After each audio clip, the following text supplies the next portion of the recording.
महिलाओं के अधिकार का एक कानून निर्विरोध पास होना चाहिए। आप महिला आरक्षण के पीछे छिपकर जो शकुनी चाल चल रहे हैं वो मत चलिए। हम चाहते हैं कि महिला आरक्षण आज लागू हो। जो अपने बाप को बाप नहीं कहेगा वह पड़ोसी को चचा क्या खाक कहेगा। देश के बड़े बुजुर्गों की ये एक खोज मोदी जी पर पूरी तरह सटीक बैठती है। अहमदाबाद से लेकर दिल्ली तक, संगठन से लेकर सत्ता तक, मोदी जी ने कभी भी आधी आबादी को पूरा अधिकार नहीं दिया। गुजरात की मुख्यमंत्री आनंदीबेन पटेल को गुजरात से हटाकर उत्तर प्रदेश में भेज दिया। लोकसभा स्पीकर रही सुमित्रा ताई को मोदी जी ने घर बैठा दिया। राजस्थान की पूर्व मुख्यमंत्री वसुंधरा राजे को साइडलाइन कर दिया। केंद्रीय मंत्री रही स्मृति ईरानी को उनके हाल पर छोड़ दिया। और तो और मोदी जी को अवतार पुरुष बताने वाली कंगना रनौत को मोदी जी ने अपनी कैबिनेट में राज्य मंत्री तक के लायक नहीं समझा।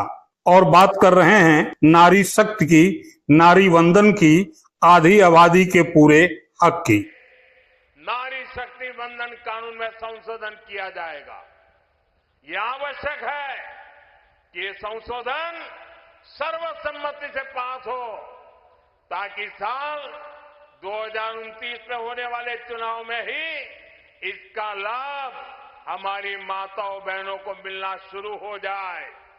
मैं सभी दलों से आग्रह करूंगा कि नारी शक्ति से हित से जुड़ा काम है, इसलिए खुले मन से कोई भी राजनीतिक हिसाब किताब किए बिना पूर्ण समर्थन करके माताओं बहनों का विश्वास जीतने में आप भी भागीदार बनिए। मोदी जी ये जो अचानक नारी शक्ति वंदन मात्र का पाठ करते दिखाई दे रहे हैं, यह यूं ही नहीं है।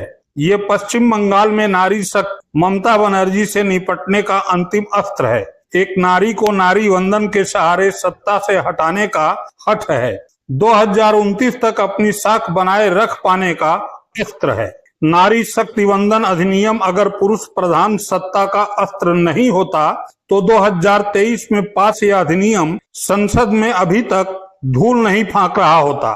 5 राज्यों में चल रहे विधानसभा चुनाव में 33% महिलाओं की सक्रिय भागीदारी सुनिश्चित कर चुका होता।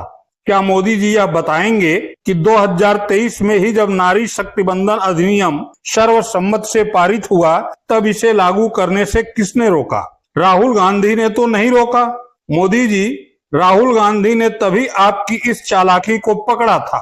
स्पष्ट कहा था कि आप महिला आरक्षण लागू नहीं करना चाहते हैं। अब देखिए, महिला आरक्षण का हमने पूरा समर्थन किया है। राजीव गांधी जी पंचायती राज में महिला आरक्षण लाए थे। हमने बिल का सब पार्टियों ने, इंडिया ने, जो हमारा गठबंधन है, सब पार्टियों ने कहा हम इस बिल को पूरा समर्थन देते हैं। मगर इसमें हमारे 2-3 सवाल हैं। सवाल के जवाब दे दीजिए। पहला सवाल, इसमें ओबीसी महिलाओं के लिए रिजर्वेशन क्यों नहीं किया? दूसरा सवाल, बीजेपी के लोग कहते हैं कि महिला आरक्षण करने से पहले नए सेंसस की जरूरत है और नए डिलिमिटेशन की जरूरत है। यह सच नहीं है भाइयों और बहनों। महिला आरक्षण को लागू करने के लिए विधानसभा और लोकसभा की 33% सीटें महिलाओं को आज दी जा सकती हैं। मगर इन्होंने बहाना बनाया है। ये चाहते हैं कि महिला आरक्षण 10 साल में लागू हो। हम चाहते हैं कि महिला आरक्षण आज लागू हो।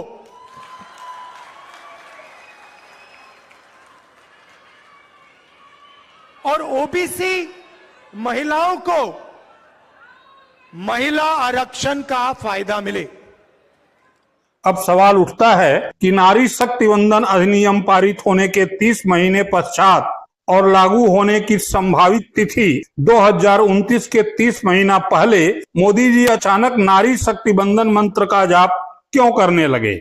एप्स्टीन फाइल की वजह से, मधु किश्वर के हालिया आरोपों के कारण, दरकते ओट महिला बैंक के चलते, या फिर बंगाल में ममता बनर्जी को मात देने की रणनीति के तहत?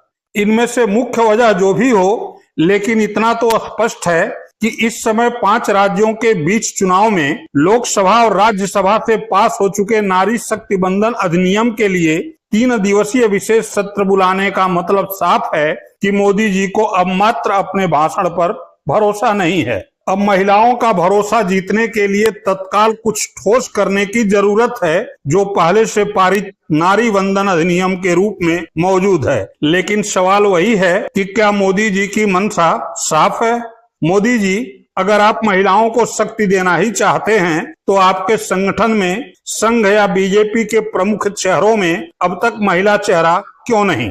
संसद के दोनों सदनों में सभापति या उपसभापति में से किसी में कोई महिला क्यों नहीं?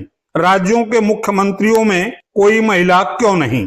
हाँ, आप कह सकते हैं दिल्ली में रेखा गुप्ता तो हैं, लेकिन उनके पास गृह मंत्रालय क्यों नहीं? गृह मंत्रालय की चाबी अमित शाह के पास क्यों?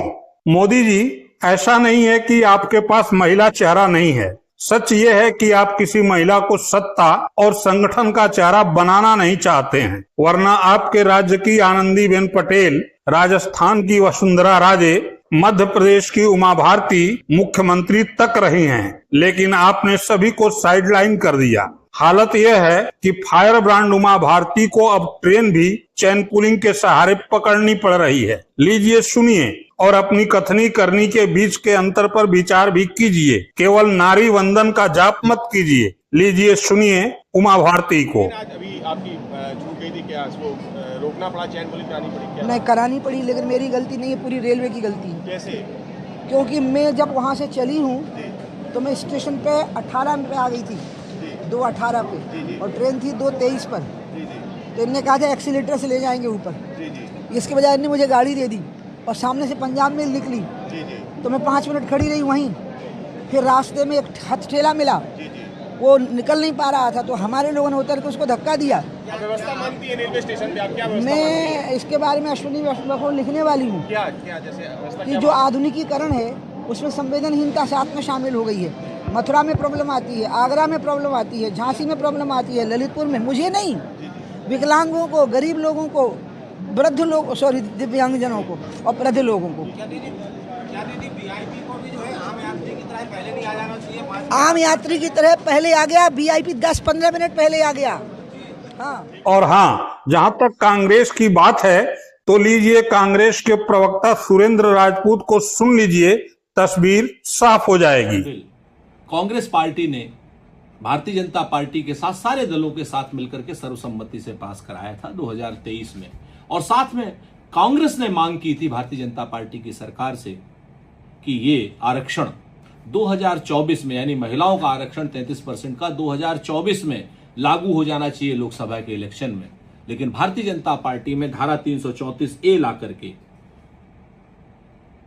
उसको रोक दिया था और कहा था कि जब तक जनगणना नहीं हो जाती, डिलिमिटेशन नहीं हो जाता, तब तक ये बिल इफेक्टिव नहीं होगा।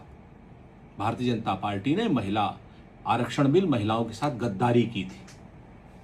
और आज की डेट में सरकार कह रही है कि हम वही संशोधन कर रहे हैं, 334A को संशोधित करके तुरंत लागू कर रहे हैं। अरे भाई, 2024 में जब लागू करना था तो आप अब 2029 में लागू करने की बात क्यों कर रहे हैं? महिलाओं को आपने पूरे 5 साल पीछे क्यों ढकेला?